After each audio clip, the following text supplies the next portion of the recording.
right. Another episode of Whatever Happened to the Game. And joining me so far is Ultra Finn, and maybe Albeleo will join us later. But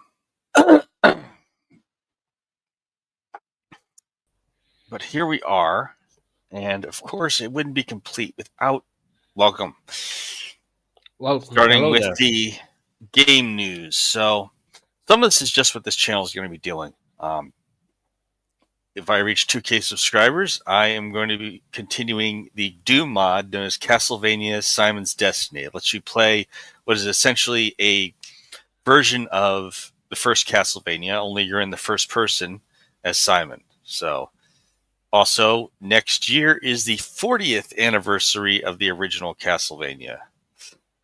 So, there's going to be some projects on my Discord. I'm coordinating a documentary type film for YouTube with my other Discord members, and you can join it too if you join the Discord. I'll get the name out, my Discord name, for anyone who's interested, and you can make a request that way.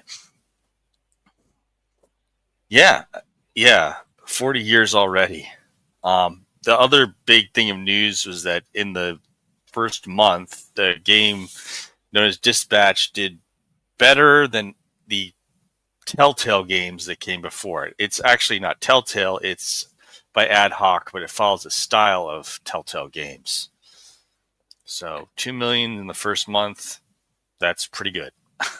A lot of games don't sell that quickly, but this one did. It got an immense promotion on YouTube. That's all I can say. I think everyone's YouTube feed is flooded with things from Dispatch. Well, I cannot say much about it because I didn't play that game, but I still consider it as a Telltale game because it does brings with the decisions that you made, that you are going to make. Yeah, and it has a lot of the voice actors from the previous Telltale games in it. Some of them are actual YouTubers, who've had a lot of subscribers, obviously, but they're voicing. The Penguin Zero is the guy who just looks like a bat in that game. Right. And of course, they have the actor from not the main star of Breaking Bad, but the co-star, the supporting actor from Breaking Bad, as the main character. But to be fair, the voice actor, the voice of from the main actor of this game, kind of, I don't know why, but his voice almost sounded like Troy Baker. It did almost. It did. It's a deep voice for sure. Yeah, I mean. He did also play the role of Indiana Dr. Jones on that new game Indiana Jones, which The Great Circle, right? Oh, the Great Circle. Which honestly, I was fooled.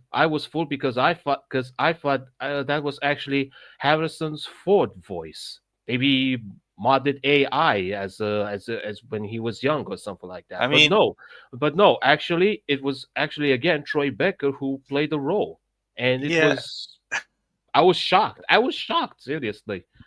Yeah, and he's not the first voice actor who did that to me. No, I mean, I'm surprised they didn't start having new actors to play Indiana Jones when he was younger in the more recent movies. Like, I mean, sure, they could ask Chris Pratt or Anthony Ingruber, but I think Chris Pratt would be the more likely choice if they chose someone else besides Harrison Ford to be Indiana Jones when he was younger. Yeah, but let's be honest. There won't be anyone who is so full of himself or too brave, but also dumb at the same time, knowing that he has no bullets in his gun than Harrison Ford himself. Yeah, that's true. Let's be honest, even on Star Wars, he was goofy. I mean, he was chasing the stormtroopers. He thought he was gonna win against, and then we saw all army and Yeah, that was the first one. He ran down, shot one, and they it all was like started chasing him. it was like oh boy, bye bye. To be honest, if I was in his place, I would have sat down and taken like a man. I don't care if I would have died. Yeah. But he deserved it. He deserved it. Now he was like, "Uh-oh, let's get out of here. Come on." Oh So, boy. more or less, unlike previous games, this one is not available on websites right now. I wish it were. It's not even on the Switch store yet, which is there might be some kind of dispute with Konami, I would think, because other games, even Castlevania ones, are either available as on the Switch store for earlier Nintendo consoles like SNES. So the Nintendo 64 ones, even though they were on Nintendo, they aren't there yet. if they would have tried to add the collections like how they did with the first three projects of the Castlevania games, I mean, maybe somewhere among the lists it would have fit perfectly if they would have added the Castlevania Nintendo 64 for people who didn't play it. They could because like instead of playing on the emulator, just get the collection that contains within the other games, and that's it. But for some reason, they did not want to. They didn't add it, or either they had a dispute with Konami, or more precisely with the Nintendo people, or something. Or they mostly didn't have enough resources to add the Nintendo 64 version. I like it better. I like playing Nintendo 64 better with the Switch. I mean, the dual joystick that the Switch has is my preferred way of controlling. Yeah, because you can control your camera and the movement with your player at the same time. Because originally on the Nintendo 64 controller, you only have like one analog stick, which doesn't quite help much. Doesn't quite help much with just looking with the camera left, right, up, down, and stuff like that, and you control your main character with the directional D-pads, because the way how the game looks, it was meant to use with the left analog stick from the PlayStation 3, for example. Right. And so C-Bash, like what you're saying, they already have Lords of Shadow for PlayStation and Steam. So it wouldn't be as big of a priority for them to remaster.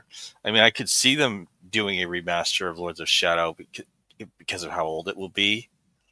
I mean, let's see. The most recent one was 2014 was Lords of Shadow 2. So don't forget it was also Mirror of Fate. Mirror of Fate, yeah. That's on Steam as well. All the Lords of Shadow ones are on Steam. And to be fair, the only thing that got HD or a remastered version was actually Mirror of Fate, because Mirror of Fate was originally on Nintendo 3DS. Right.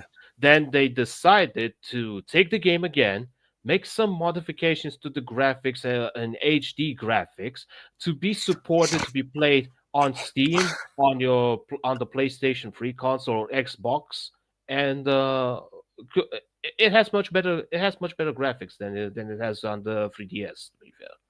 Right. Not to mention that you can see the movements, the lips from the characters in the cutscenes, that they're actually moving and they're talking, not like saying like they're talking from their mouth closed. Because And I would just say, C-Bash, so far I'm having a good time with the PlayStation controller for Steam. I've tried the Switch, but it seems the Switch starts drifting for whatever reason. I'm not sure why. Like the joysticks where it starts turning without me pushing the stick. It's weird. Maybe it is possible that it's not really fully compatible for PC, because it only works because some controllers do not actually work properly functional for laptops or PC, because they do say that it's only compatible. Compatible doesn't really guarantee 100% that it's gonna actually work okay. It's Right. just it's only says that it's only compatible, but it only works on certain times. So that's my base. That's what I think. When it comes to PC, if you want to use a controller, the best option is still an Xbox controller. Right.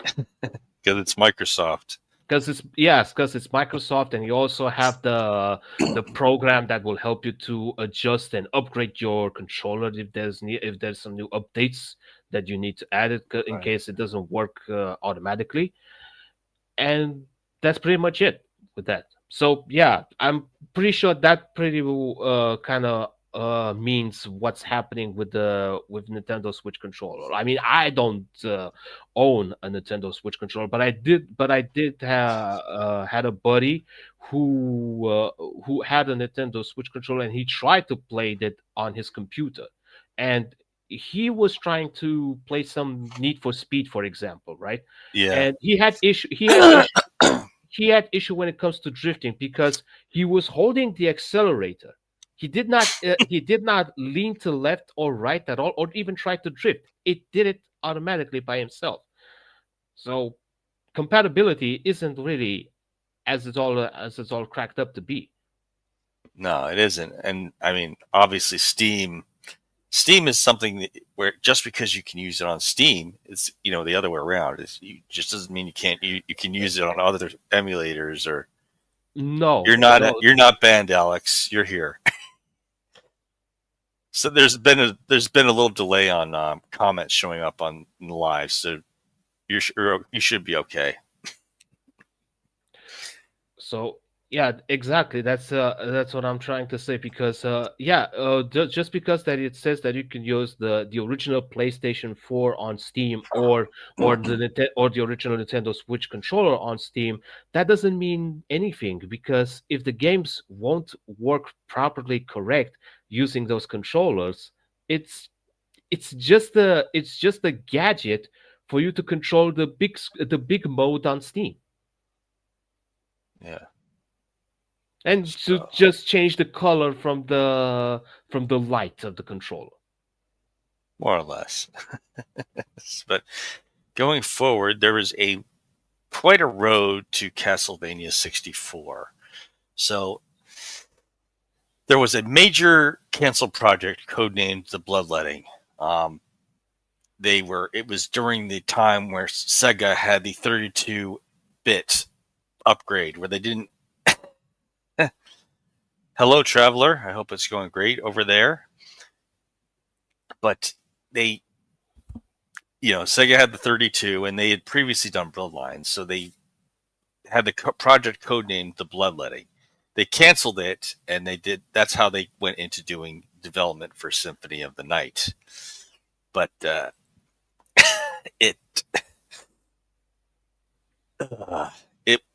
they put quite a bit into The Bloodletting, but eventually they set up a new studio to handle new games coming up called Konami Computer Entertainment Kobe. So that was Konami's new studio after they had their rather canceled project, and they started working on Symphony of the Night. And they also wanted to work on, obviously, a 3D one because they saw in 1997 now they have Mario in 3D with Mario 64, and that they had Metal Gear Solid coming up, and so on. Well, to be fair, Metal Gear Solid, the first ones was on the PS1. I really cannot consider them as a 3D thing. And as for Castlevania Bloodlines, yeah, I mean, I understand why they wanted to give up on the bloodletting because apparently bloodletting is almost similar to Bloodlines, and I think there was going to be like the same levels and same boss fights, by my opinion. And you also have only two characters: the one that uses the whip, or the other one that uses the spear. And they didn't want to make something that's something similar to what they already created. That's for the Sega Genesis or Mega Drive. They just wanted to create something else, and that is why they decided to go with Symphony of the Nights. And if I'm not mistaken, it wasn't only just Symphony of the Nights they just did back here. If I can check it out here, Oh, go because I ahead. know, because I know I have the list right here from the Dominus collections. All right, so They've had Bloodlines in 1994. At that point, they were coming really close to when the Sony PS1 was coming out. So the end of 94 was when they had the Sony PlayStation first get released. the And then title. they had to try to catch up with it because it was still on Nintendo Super NES and Sega Genesis and 32-bit Sega 32. But the Sony PlayStation was higher performing than either of them. So the titles that they also worked on besides Symphony of the Night, they also worked for the Dawn of Sorrow, Portrait of Right. Ruin, and Order of Ecclesia. Yeah. Ecclesia. Right. Right. That was also a good project. So, in my personal opinion, they did a good job, regardless what everybody is saying. Right. There were more hiccups too, because they were trying to develop the 3D engine because they needed an engine for 64, and that engine obviously needed some tuning. So they ended up it was really slow until 1998, and in 1998 was a major rush, which they finally got it in the early part of 1999. I'll be right back. Okay, no, I'm not. I'm good. Yeah, I mean, NES is pretty complete at this point with the Switch Store, and that's why I've liked having the first generation Switch. It's also like I'm not getting a Switch 2 because I just got the Switch 1 last year, dang it. Yeah, but Switch 2 won't make any difference between Switch 1, if you ask me. It's just No. it's Well, Switch 2 does allow you to do run GameCube games, but I have them. I've got a Wii, and I play the GameCube games on the Wii, so yeah. That's the only difference. That's the only difference. If they would have just like, I don't know, update more and added some more games into the Nintendo Switch 2, like more NES, more Genesis and stuff like that. But no, they only added like piece by piece, and that's that. They right. didn't. They don't. That's why people are using emulators and ROMs. Let's be honest, because you get to play a lot of much more games like that than just pay for a subscribe to just play the only a few games. I mean, sure, okay, you get to play online with people, co-op online, like how it was for Super Mario 3D World and other games like that with the Super Mario Right. World Kart and stuff. But you need to ask yourself, is it really all worth that? I mean, yeah, okay, definitely for some people, people would say yes, it is worth it. But for some, I don't know. Yeah. I mean, I don't know. As far as I know, you and I haven't exactly been the kind who have done as much of the online mass multiplayer scene. Part of it's just the product of the time because I was that's what I was used to. I was used to going to a friend, we play Halo multiplayer on an Xbox console all in the same room, and it Mhm. worked.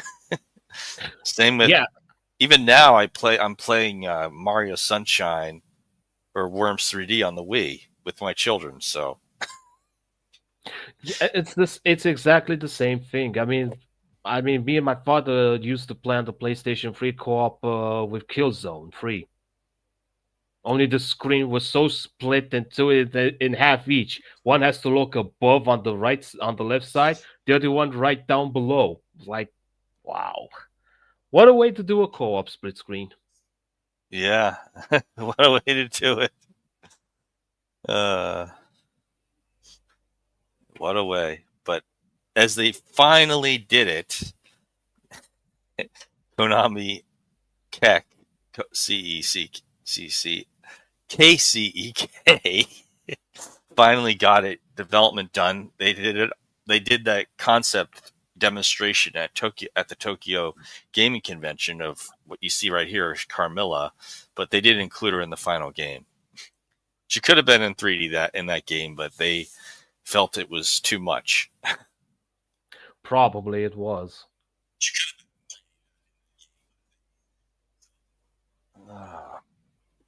So that was more it. Now we're going to go to the release. So now there were different game boxes. So if you were in Europe, the top one is what you would have gotten if you purchased it in Europe. So that's the European version of the game. North America, like United States or Canada, the one on the bottom is what you would have gotten.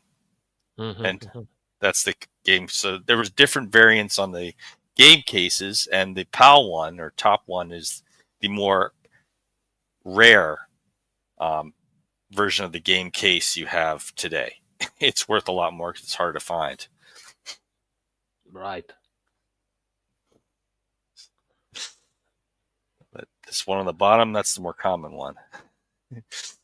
So this is one of the cases where the United States and Canada got the release before even Japan did. They got it in January 26th. So it was just missed because in those areas, that's where they have Christmas. So they missed that by going on January 26th. But I don't know, better complete than... It's better complete than nothing, if you ask me. That's what I'm saying. Yeah. But so I'm tempted, even though this is the one I have, I'm tempted to see if anyone has the more rare PAL version, because the PAL version also has actual voices for the characters too. The European version has the characters voiced by the actual actors in the game, where they say a couple lines of dialogue, and it has the opening narration by Scott McCulloch, who was Richter in the first Symphony of the Night, and Scott was also in the early Resident Evil games. He sadly passed on because he was in a car accident in Japan. His taxi car crashed, unfortunately. Mm-hmm. But so he was unfortunately lost too soon.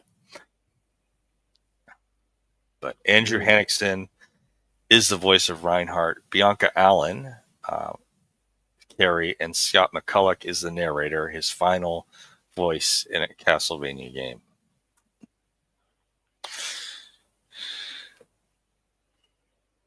So actually, this is funny. I'm going to actually show this because it's like, I'm going to show the Simon Captain N outfit, because that's where they got the whole idea for Reinhardt from, which is funny because like Captain N was just more or less a parody on television of Nintendo characters.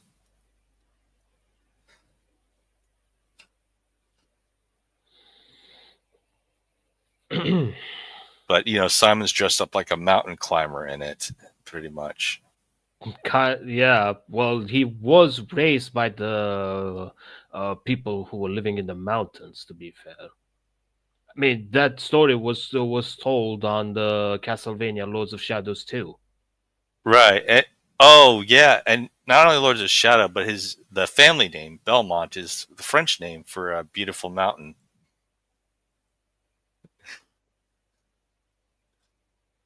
Yeah. So I'm going to share window real quick. That should be share window.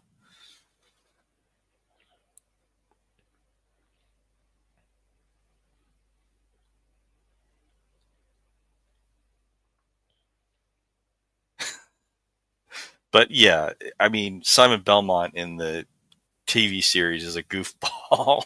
Oh my god.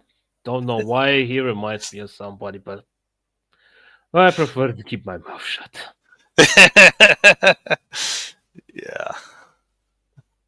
Mountain climber Simon, I say.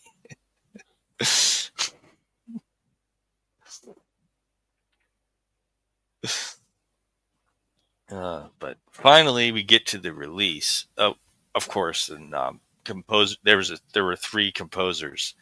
They had. I'm not sure why they didn't get Michiru Yamane to do this one. She first composed for Bloodlines on Sega Genesis, and most of the other ones after that, she has been the main composer for. in terms of Castlevania, aside from Lords of Shadow. But no. Maybe she was sick or something. Maybe. Then there was of course there was a Legacy of Darkness. And Legacy of Darkness was when they took yeah, because he's a goofball in that one. So they said, okay, we have these cut concepts, we want to get them back in. So they brought Cornell the werewolf back in, and they brought in Henry. So Henry's down there. I'm gonna actually get a thing for it.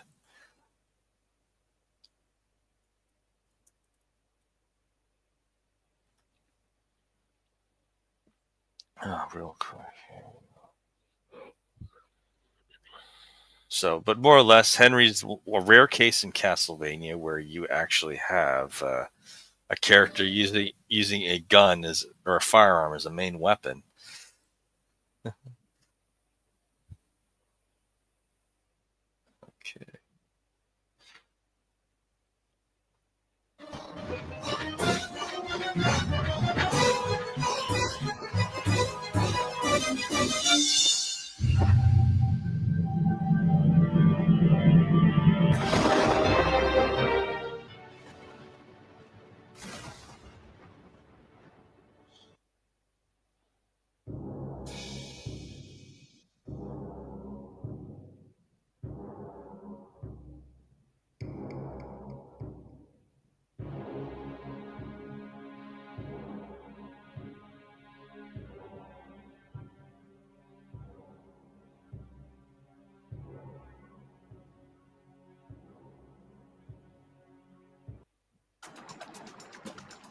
So yeah, like for Henry, it's interesting because there's a time limit,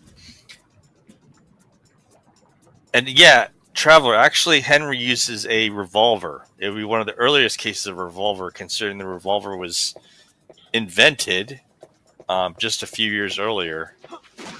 Before this would be 1847. So yeah, the revolvers would be relatively new, but he's got a revolver with silver bullets. That's interesting.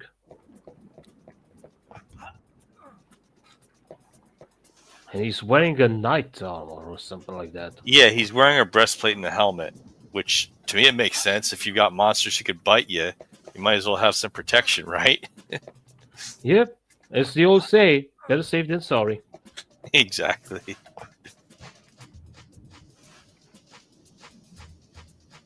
But no, he fires a revolver. He has 6 shots before he has to do a little reload. But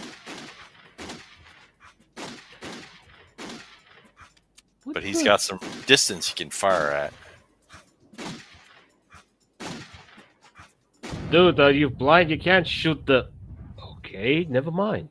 Yeah, so in this game, if we go into the Reinhardt, you get that same boss after you hit the gate. You get the skeleton ape, and it goes at you, but you have to, get the skeleton, and you get all these other skeletons coming at you too. And the only way to do it is with silver bullets. This is not something I'd see. What happened with the whip? Holy water! That's what Reinhardt is. That's the Reinhardt part. So Reinhardt is the one with the whip, and he doesn't have the name Belmont, but that's because he only had daughters. So it's his grandson, Richter's grandson, who has the whip. He's his direct descendant, but he just doesn't have the name Belmont because it wasn't from father to son all the way. And now obviously they retconned the whole idea of Reinhard Schneider, but as you remember, in Mirror of Fate, you had Michael Schneider, which is a reference to Reinhardt's father. Yeah, that's true.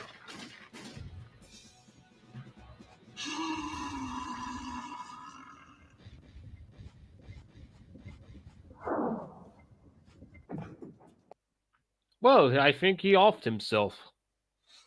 Yeah, he jumped into the river.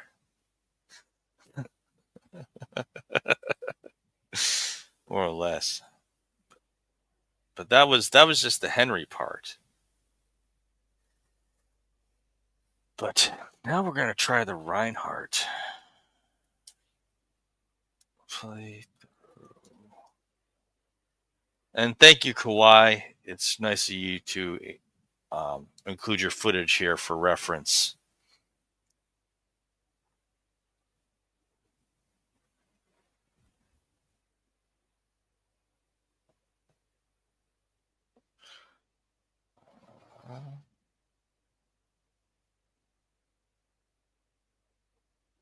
I'll get it set up here.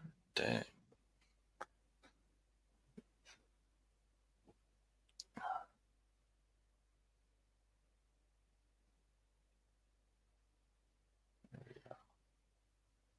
There we go. There we are.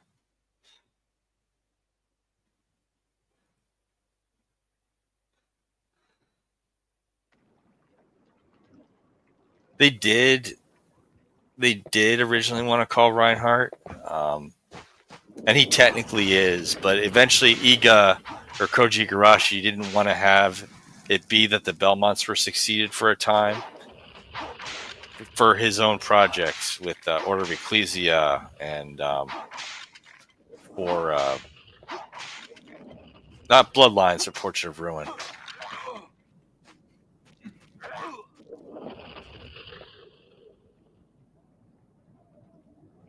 So as you can see, you have the game paused. It's really early Switch activations, but all these things we had in, say, Lament of Innocence and Curse of Darkness with switches and jumping, we have it here. It's just that it's a little less smooth. I'm pretty sure there are some whip upgrades like it was from the NES. There are. You find it's a 3-dimensional version of the whip upgrade to Morningstar like you had in the originals, but it just drops like when you break a torch. So it's partially there. As you can see, you can do ledge grabbing like a lot of other games from around that time. Right.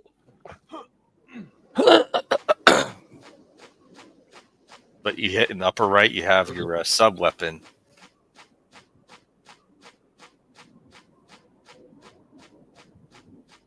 And you have your gold. So you can actually, there is a shop guy in this game, a shopkeeper in this game. He's actually a demon called Radon, and if you buy too much from him, he becomes one of the boss battles. So this game has diverging paths in a way. So basically, buy less and you don't have to fight the keeper. Yeah. Or you don't have to pay the devil his due, so to speak.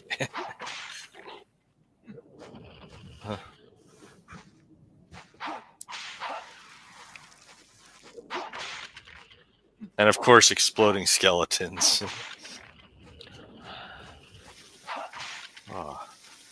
Like that one. Oh god, the blue skeletons are the explosive ones? Great. Yes. Just what we needed. I mean, is it too much to ask for just a normal enemy without the revival or explode and kamikaze? Yeah, the phrasing part is this is the early part of the game.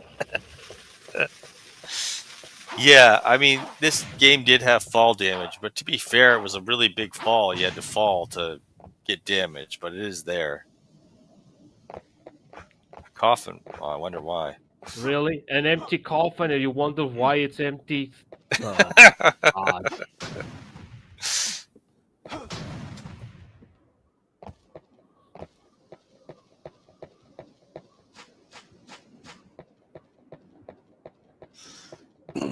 Empty room. What a shocking surprise. All right, I'll jump it a little bit so we can also get a look at Carrie eventually too. So I'm going to skip a little bit.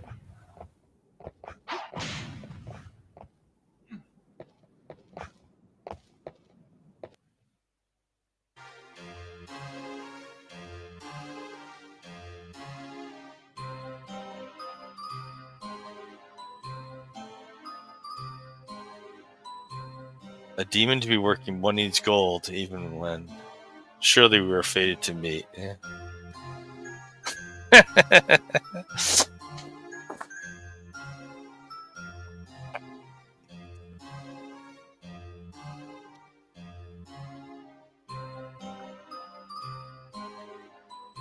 So you can summon Renan if you ever find a scroll on the ground. That's it.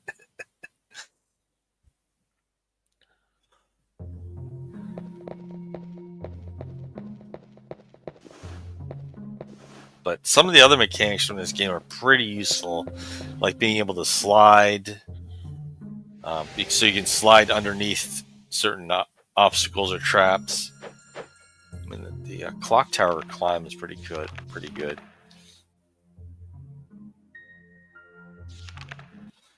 Actually, Wait, is that the guy who you buy the things or? Yeah, that's Renan.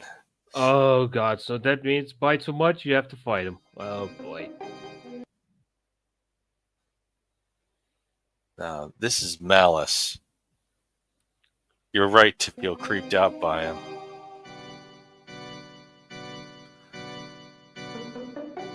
But this is the part where you have to run through a castle with a bottle of nitroglycerin. What? Nitroglycerin? Yeah. It's this part of the game where if you get hit by something, you die. If you jump, you die. If you fall, you die. Really? Yes. So jump, die. Fall, die. So what are you supposed to do? You're supposed to make it past a bunch of obstacles, such as go across a bridge, don't get hit by enemies blowing fireballs at you, and then get it into the Colosseum, and then explode the nitro. Wait a minute. What about slide? What happens if you slide? I think sliding actually is okay, but the problem is you don't really have things to slide under in this nitroglycerin run. See, that guy's gonna throw something at you. Well, duh, he's not gonna stand around and do nothing.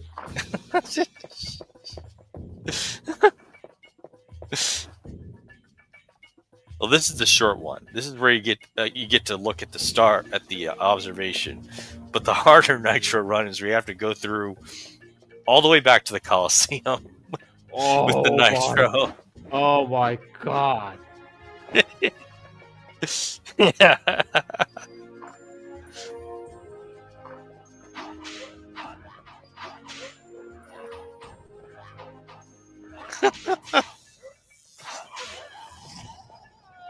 But no, in this game, they finally did it so that there's other vampires in here, and if they bite you, you get the vampire sickness. It's the only law of nature. Once you get bitten by a vampire, you become a vampire. Hopefully not. Hopefully, some people get cured like the identical Alucard twins.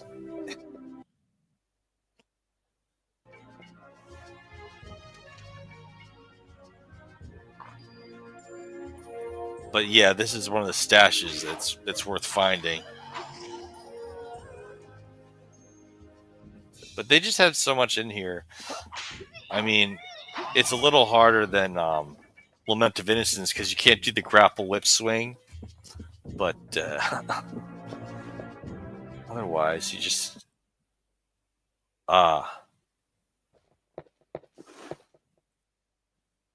so. This is the other nitro run where you have to get back to the Colosseum. And yes, they've got motorcycles. Yeah, which we cannot ride in the entire castle. Well, motorcycles in 1852? Come on. I don't think they had combustion engines yet. I would say it's beat running. Yeah. But no, they did intend this at one point to be a sequel to Bloodlines, but that was Portrait of Ruin that it chose to be the Bloodlines sequel. So this was originally meant to happen like World War II, hence why the motorcycles, but they kept it.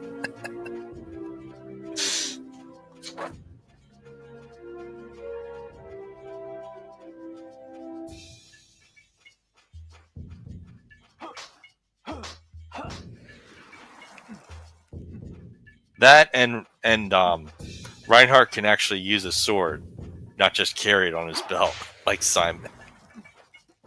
Or So just you can throw it like a dagger. right, but in this game you can. It's kind of useful to have the sword because it's closer range, obviously, than the whip, but you can be faster And you in can between defend. sword strikes. Yeah.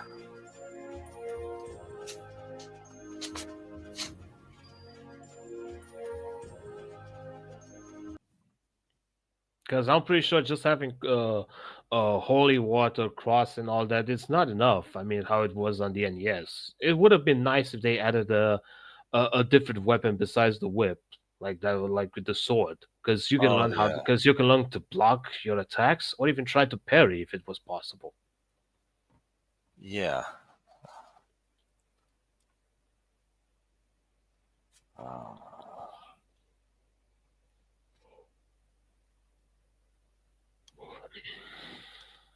so I'm gonna get this, and that should be pretty good. Then we'll go over the reception and other parts of this game.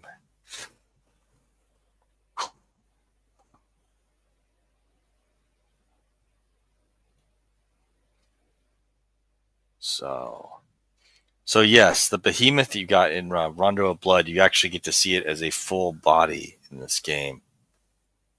Yeah, half skeleton, half live.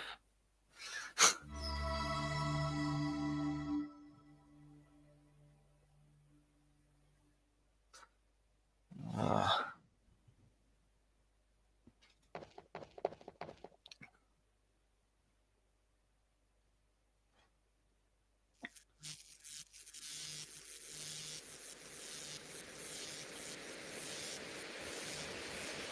Oh boy, this is not gonna be pretty.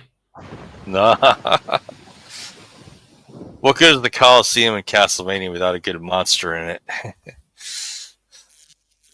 Um, This is one of the times where the camera angles is a real annoyance in this game. Is you can't control it. Obviously, it's an early Nintendo 64 game, but you wish you could, because obviously this big behemoth goes around in circles. So it makes you wish you could at least keep the camera locked onto him when you do it.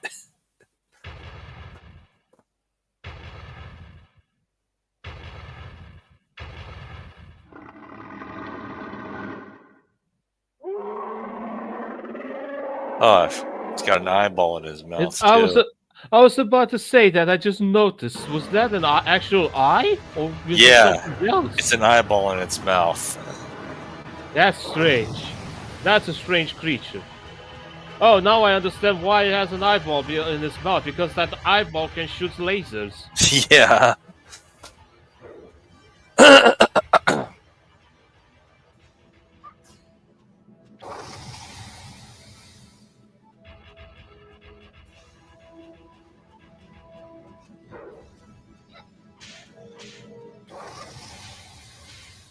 So this is Carrie. Obviously, she can use sub weapons and she casts fireballs, but it's a little tricky with her because it takes her some time to let the fireball go. Not to mention the aim is a bit annoying. Yeah, the camera angles aren't as refined in this yet. This is 1999.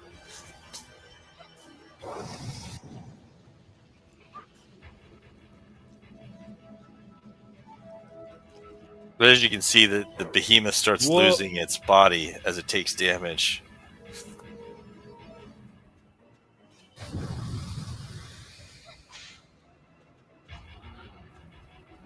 Yeah, but unfortunately that doesn't reveal that it's its weakness. I mean, the damage is a bit low, if you ask me. Yeah, she has more range, so they developed it by giving her less damage per hit.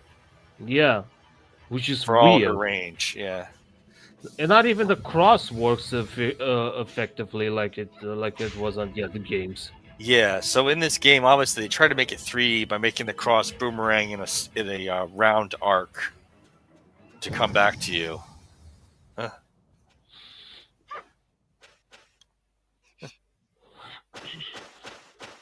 And of course, you can go to your menu and eat your food items like you would later do in Lament of Innocence.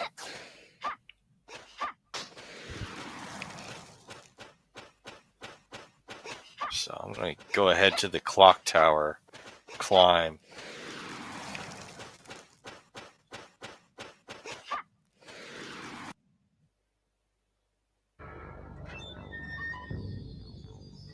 So for Carrie, it's a little different than Reinhardt. You don't have the direct clock tower climb, but you go through the steamworks.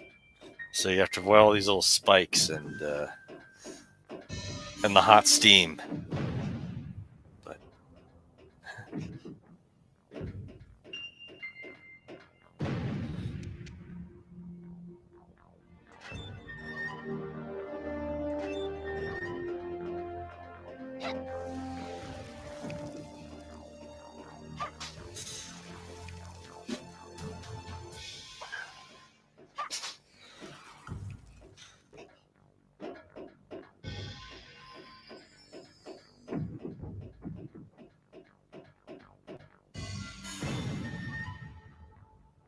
now, the one thing that's interesting about this game is there is an actual time limit.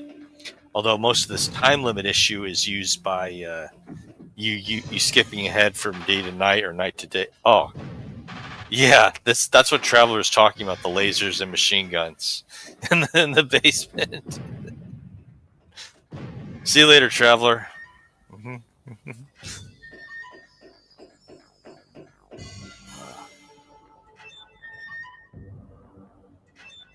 Makes you wonder what else is in his lab, in the laboratory. I don't think I want to find out if there's a Frankenstein in there, because in all laboratories in the castle, there's always a Frankenstein. Oh, no, you met Frankenstein earlier in the garden. He's got a chainsaw, too. Really? He's trying to Yes. Yes. Is he trying to take Leatherface's place or something like that? Or... I think so.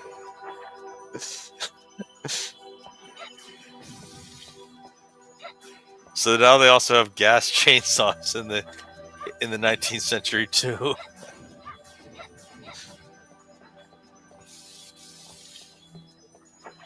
But this part is interesting because you can slip a little bit because this is ice you're walking on. It's ice, right? But this person, Kawhi, is obviously experienced enough to know that just jump, don't try to stop, so I don't slide off the edge. This is just pretty incredible. If you're doing the Carrie's little ice climb, or if you're doing Reinhardt's little clock tower climb. But no, they had so many mechanics you'd think they wouldn't have at this point yet. Slippery ice, they've got it.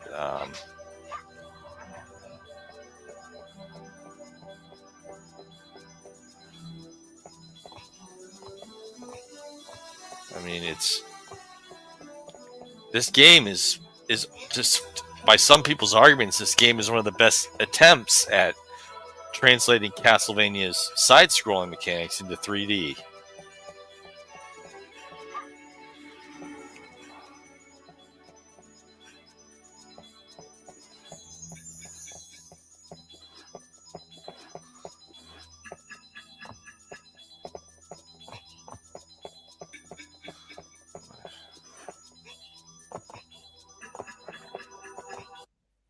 I'm actually going to go to the Reinhardt one to show the clock tower because there's a different way of doing it.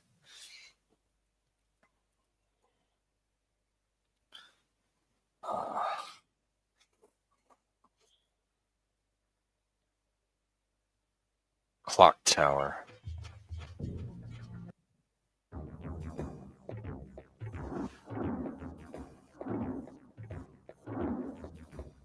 So this is the bottom part of the clock tower. More or less. You got to find the keys, and you got to avoid these pendulum blades, guillotine blades, and the bone pillars. So it's closer to what you get in the older Castlevania games.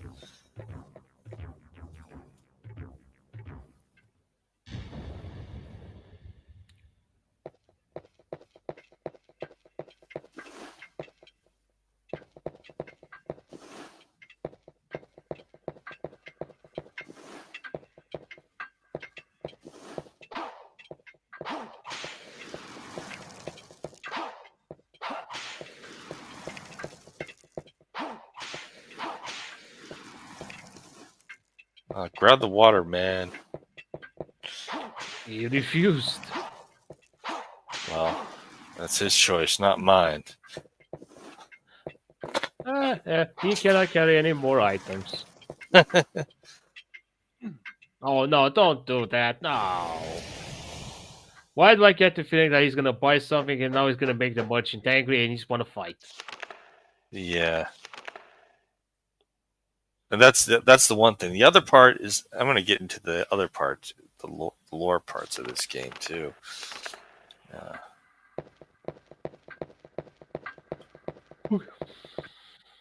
And yes, the Grim Reaper can actually fly in this one.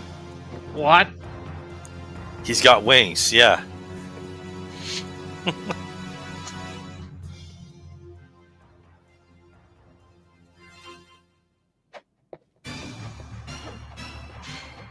So he flies away from you, and you have to... You can still hit the sickles, but you got to watch out because he'll swing the main scythe at you, too. Not to mention that he can summon the shadow creatures as well. Yeah. Ouch.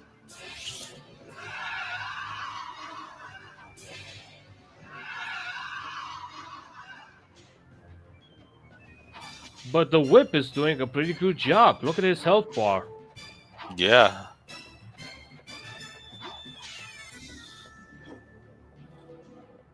I mostly just ran around. Wow, random. He just hit him by accident. I don't know how he did it, but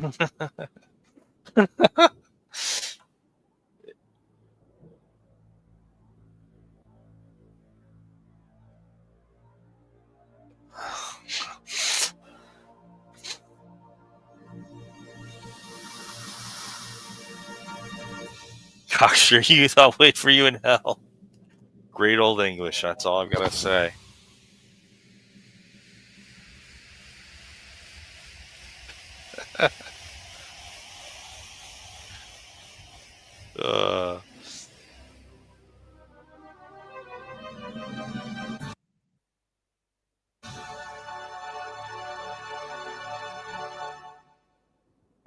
So now it's more time to go over the other parts of this thing.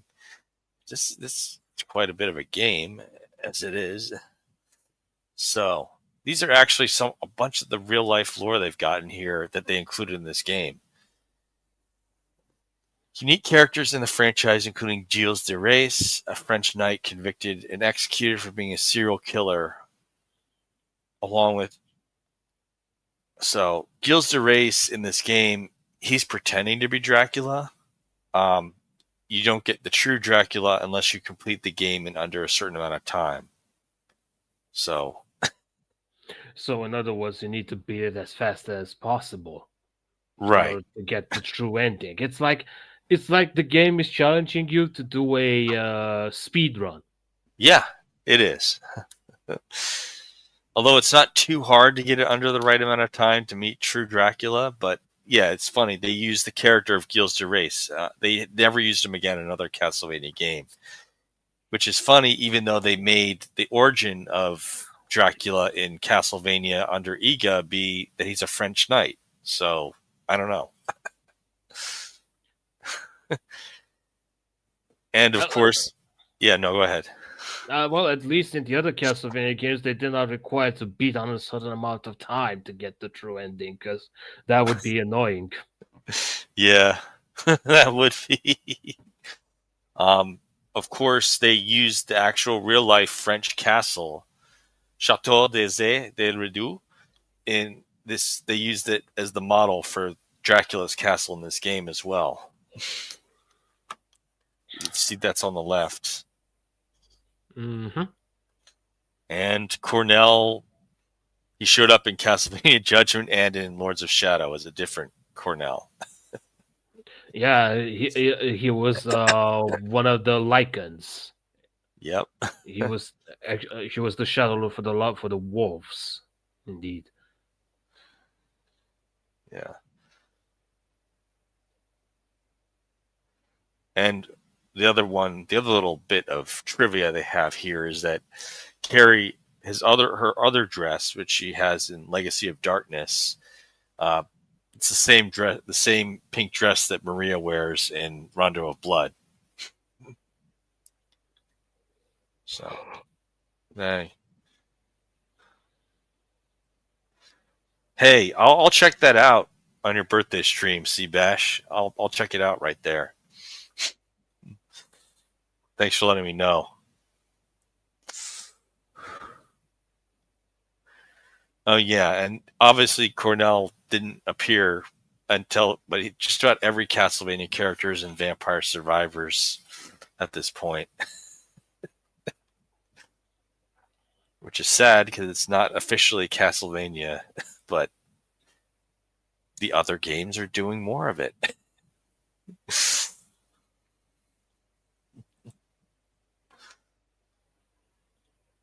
So, next week, Deus Ex, and after that, on the week before Christmas in North America, we are doing 2025, the year in review. So, well, it's more of an open stream, and we talk about our favorite movies and most disappointing movies, favorite video games, most disappointing video games. So, you're welcome to stop by on the next two streams. Thanks for joining me in this one. Sure, no problem, anytime. So, so Deus Ex, have you played any of those games in that series? If not, I have. It was called the Human Revolution.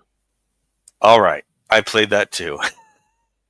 I also played the original but I like the mod from 2016 called Revision better.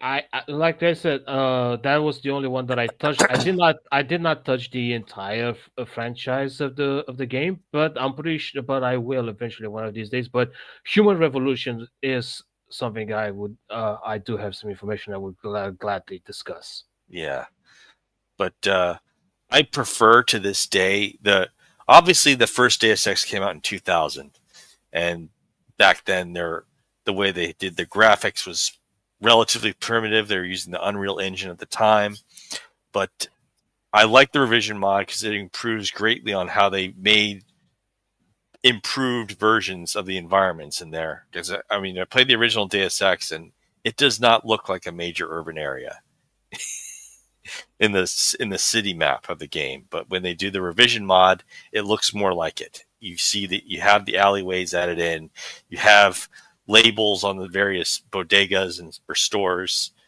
that make it look more compelling of an appearance. So it should be interesting. And you were you've been in some of these episodes, so you'd probably enjoy talking about your favorite and most disappointing movies and games of the year for 2025 in review. So that should be pretty good. Other than that, next year is two 40th anniversaries. One's Castlevania, the other is Legend of Zelda, are both having their 40th anniversary next year. So it should be a big year for 2026.